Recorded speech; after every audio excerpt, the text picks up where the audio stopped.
VanGundy and I love Mark Jackson, but you got to tone it down, okay? We're not stupid. We've been watching the NBA for a long time. I've been watching the NBA. Bill's been watching the NBA. Tori's been watching the NBA longer, because I'm older, than any of those three. And you can't call this a classic game, okay? The idea that this is a classic game is absurd. This game was a complete eyesore. Now, it was a taut game, and it was, right there at the end, the classic comeback and everything else. But think about this for a second. The Cavaliers won a road game in the NBA Finals. They shot 32% from the field.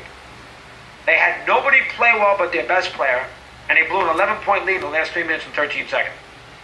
Now, when you do that on the road against a team that lost 3 games in their building all year, now what does that tell you? They shot 32%, folks. 32.4%.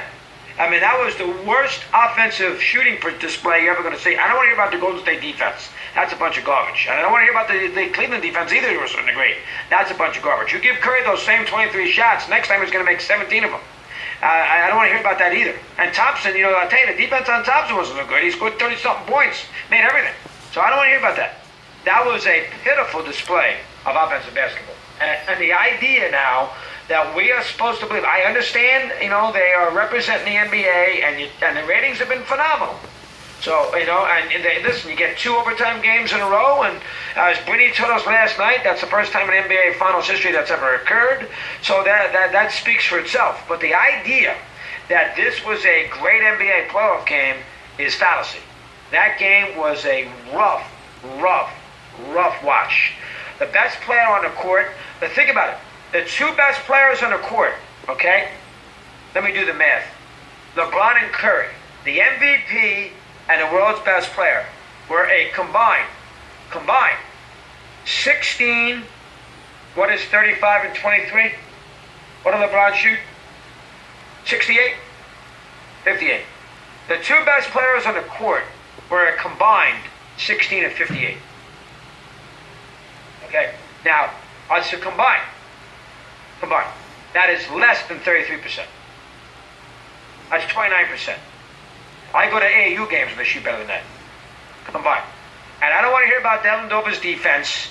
And I don't want to hear about, Iguodala or, Draymond Green. I don't want to hear it. They're combined 16 to 50, whatever it was, 35, 58.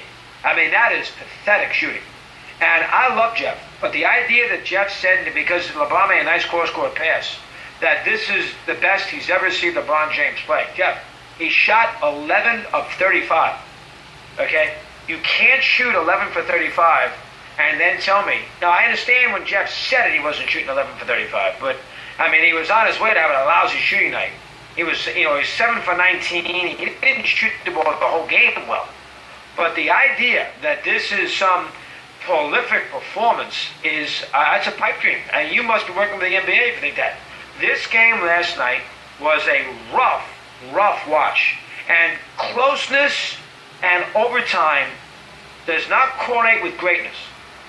And I think